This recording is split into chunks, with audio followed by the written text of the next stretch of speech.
ప్రధాని మోడీ ప్రస్తుతం emergency meeting పెట్టారు. అంటే ఈ మీటింగ్ కి గల కారణాలేంటి? ఇంత ఎమర్జెన్సీ మీటింగ్ అని చెప్పడానికి వెనుక ఇంకేమైనా ఉందా? అంటే ప్లాన్ బి ఏమైనా ఉందా? ఆపరేషన్ సింధూర్ ఇంకా కొనసాగుతుంది అని అంటున్నారు. దాంట్లో ఇంకేమైనా చర్చలు జరగబోతున్నాయా అన్న దాని మీద భారత్ పాకిస్తాన్ ఉద్రిక్తతల నేపథ్యంలో ప్రధాని నరేంద్ర మోడీ ఎమర్జెన్సీ మీటింగ్ కి అందరిని పిలిచారు. అయితే ఇందులో ముఖ్యంగా ఢిల్లీలోని ఆయన అధికారిక నివాసంలోనే సో ఈ మీటింగ్ లో రక్షణ శాఖ మంత్రి రాజ్నాథ్ సింగ్ తో పాటు డిఫెన్స్ చీఫ్ అనిల్ చౌహాన్ ఆయన ఇంకా త్రివిధ దళాల అధినేతలు ఇంకో పక్క జాతీయ భద్రతా సలహాదారు అజిత్ దోవల్ కూడా ఈ మీటింగ్ లో పాల్గొనబోతున్నారు.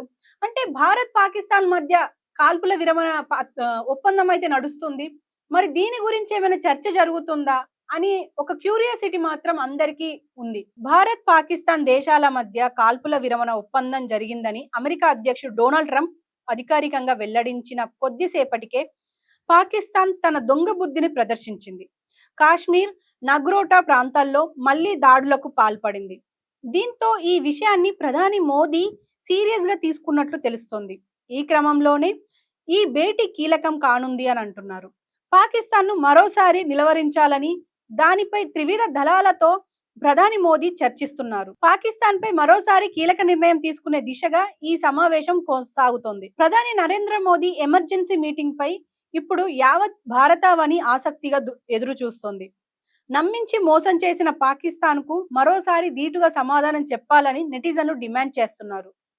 యుద్ధాన్ని కొనసాగించాలని అంటున్నారు. దీంతో ప్రధాని మోదీ భేటీ కీలకం కానుంది. మరోవైపు మే 12 సోమవారం పాకిస్తాన్ ఆర్మీ అధికారులతో చర్చలు జరపనుంది భారత్ యంత్రాంగం. దీంతో ఈ భేటీలో పలు కీలక నిర్ణయాలు తీసుకోనున్నారు. సరిహద్దు భద్రత, సైనిక చర్య సన్నద్ధత తదితర అంశాలపై చర్చలు జరుపుతున్నట్లు తెలుస్తోంది. ఇక కాంగ్రెస్ మాత్రం మరోసారి అఖిలపక్ష భేటీ నిర్వహించాలని డిమాండ్ చేసింది. ఇరు దేశాల మధ్య కాల్పుల విరమణ ఒప్పందం తర్వాత ఆల్ పార్టీ మీటింగ్ అవసరమని పేర్కొంది. ఈ మేరకు కాంగ్రెస్ సీనియర్ నేత జైరాం రమేష్ అభిప్రాయపడ్డారు. ఇక నిన్న రాత్రి భారత్ పై పాకిస్తాన్ దొంగ దెబ్బ తీయడానికి ప్రయత్నించింది. ఎందుకు అనంటే సీజ్ ఫైర్ మనకు ఆల్రెడీ ఆన్ లో ఉంది. అంటే ఈ కాల్పుల విరమించుకున్నాం కాబట్టి మనం ఎక్కడైతే దాడులకు పాల్పడుతున్నామో అక్కడి నుంచి వెంటనే వెనక్కి వచ్చేసింది మన భారత ఆర్మీ.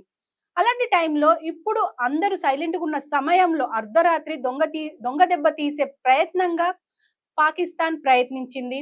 అఫ్ కోర్స్ అంటే అక్కడున్న విలేజర్స్ మీద, సివిలియన్స్ మీద ఈ దాడులు నిర్వహించింది. సో అర్ధరాత్రి జమ్మూలో షిల్లాంగ్ మోటార్ డ్రోన్లతో దాడి చేసింది. అంతే నగ్రోటాలో కూడా ఇలాంటి దాడులకు పాల్పడింది. అయితే ఎప్పటికప్పుడు భారత్ నుంచి ఆర్మీ ఎప్పటికప్పుడు వీళ్ళని వెనక్కి తరిమే ప్రయత్నం చేసింది అండ్ లోపలికి వచ్చిన వాళ్ళని పట్టుకొని చంపే ప్రయత్నం కూడా చేసింది. కానీ మన ప్రతినిధులు మాత్రం కొంతమంది అందులో ముఖ్యంగా ఒక 7 చనిపోయారు అని అంటున్నారు. సో వాళ్ళ డీటెయిల్స్ ఇంకా బయటికి రావాలి. ఏదేమైనా ఈ ఎమర్జెన్సీ మీటింగ్ పెట్టడానికి గల కారణాలు ఏమై ఉంటాయనేది మాత్రం భారత్ మొత్తం ఎదురు చూస్తుంది. ఒకవేళ అది కానీ బయటికి పెడితే అంటే ఈ మీట్ కి సంబంధించి మనకేమైనా ఇన్ఫర్మేషన్ తెలిస్తే మాత్రం అంటే ఒకవేళ ఇప్పుడు రేపు ఏమైనా యుద్ధం ప్రకటించే అవకాశం ఉందా? ఎందుకంటే ఇప్పటికీ కాల్పుల విరమణ ఉన్నప్పటికీ, సీజ్ ఫైర్ ఉన్నప్పటికీ అసలు పాకిస్తాన్ వెనక్కి తగ్గట్లేదు. మరి అదేం కోరుకుంటుంది?